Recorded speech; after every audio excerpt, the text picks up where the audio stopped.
Hello Summoners, this is Angustus Caesar here with one of my new series. I'm calling it Angustus Analyzes a Champion.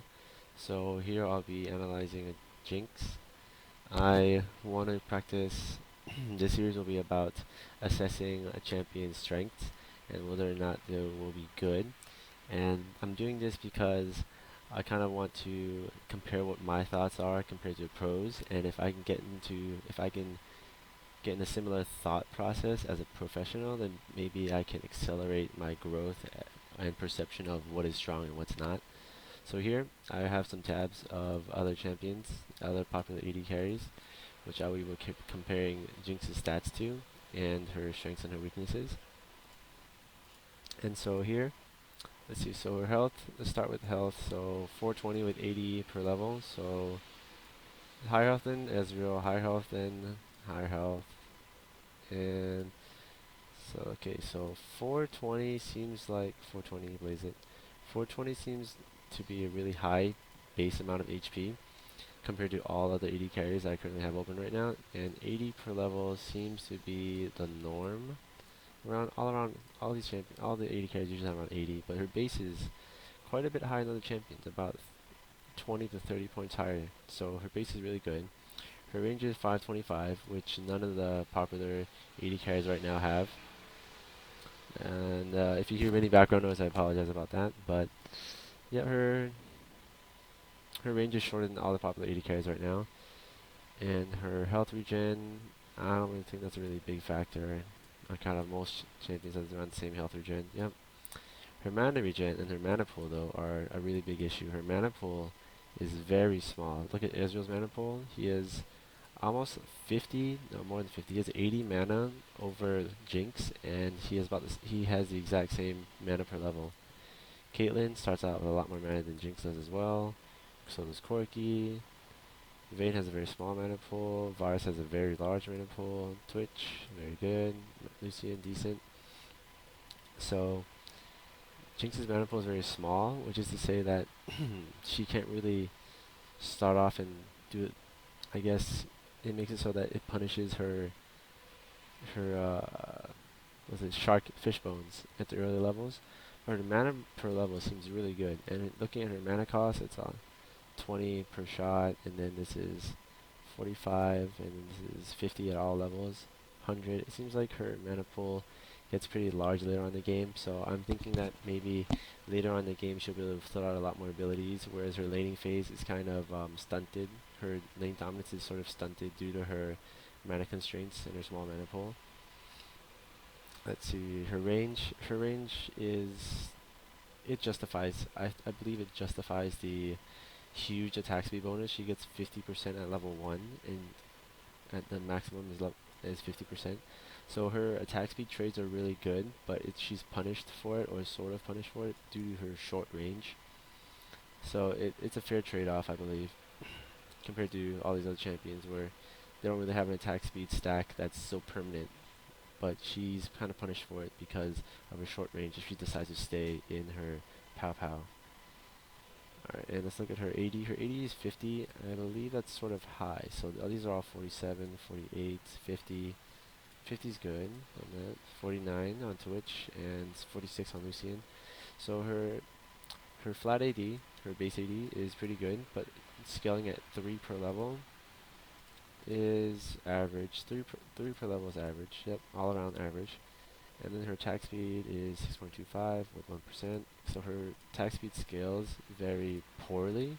She only gains 1 attack speed, but that's justified due to her Pow Pow's huge attack speed boost. And let's see, her armor.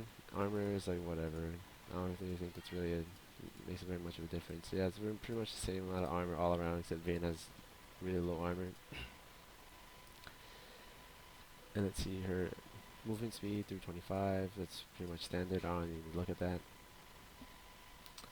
325 all around. Okay, so let's assess her ability. Zap is, let's look at the range. It is 1500 range. 1500 range is really far, but it's something you use, I believe, out of laning phase, or something you'll use just to catch somebody when someone's ganking or when you're on the offensive. The slow is really heavy, and the mana cost is fairly low at the early levels. The slow is 30% slow. It's pretty good. for level 1, and the slow gets really high.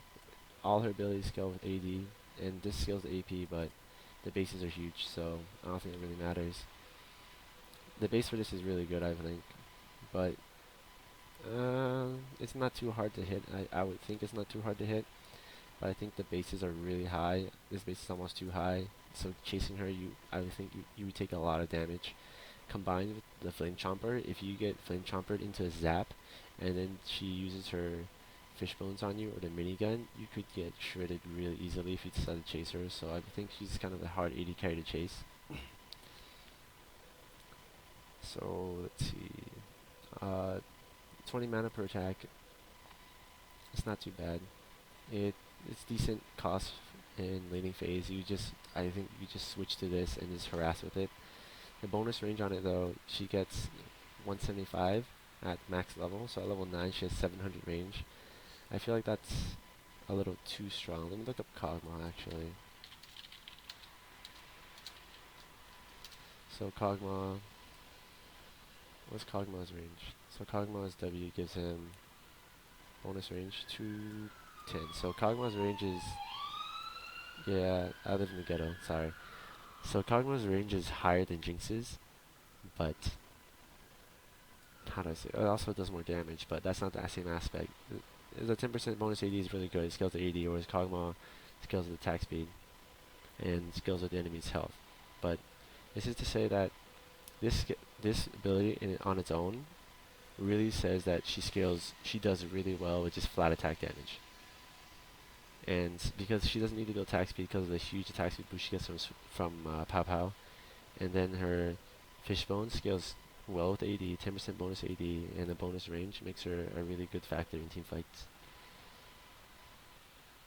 Now let's see, Zap's just a really good utility tool, and Flame Chompers is also a good utility tool in team fights and other things. The range on all her abilities seem pretty far. I think in team fights is where she will shine the most.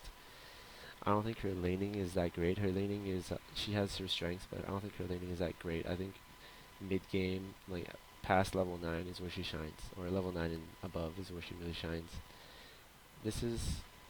I'm not really sure what to say about Super Mega Death Rocket. It's just, I believe it's a good ability. Its cooldown is fairly short, and its mana cost is not too bad. It's pretty good. It's pretty low, and the base numbers are pretty good, decent at least. So all her AD ratios seem to say that just build flat attack damage on her, build Bloodthirster so you can get her so you can really bank off of Pow Pow. If you went Infinity Edge first, I don't think that'd be bad either. Due to the huge attack speed boost, you would crit a lot. Infinity Edge first on her seems good. Bloodthirster first seems really good on her too, due to her huge AD scalings.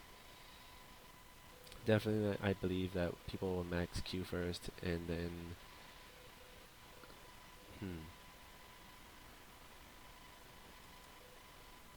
it could really go either way. I think people will probably max this first because the cooldown this is too high. So second. They'll max Zap second due to the cooldown. Cooldown every 6 seconds is pretty good. With a 70% slow with 1500 range, yeah, that's very good. And then Flame Chompers will probably just be the last final utility tool. Its base damage is really high, which means that late game she'll scale really well due to her high bases. Overall, I think all of Jinx's numbers are really good. I think that she'll probably prioritize attack damage. The item that's probably the most question right now on her is Trinity Force. I think Trinity Force is fine on her due to her, she can use every stat on it. She can use the crit, she can use the ability power, she can use the attack damage, and her health is pretty good too. So overall, I think Jinx is strong, very strong, and her passive, it's kind of whatever. It makes her really snowbally, I think, in a team fight, or really elusive or slippery in team fight. Just the huge movement speed boost she gets. I don't really have anything else to say about Jinx, other than I think she's strong, and I think she shines in team fights. I think her laning's a little stunted due to her mana cost. Her mana pool, which I think is what's supposed to happen. And let's see, so pushing's really popular. I think she pushes well too. I can sort of see people building tier on her, but tier I don't think would be that good just because of her all her AD ratios are so high. And that's about all I have to say about that, and I hope you enjoyed it. And we'll see what other professionals say about Jinx and see if what I say rolls around the same lines. Thanks for watching.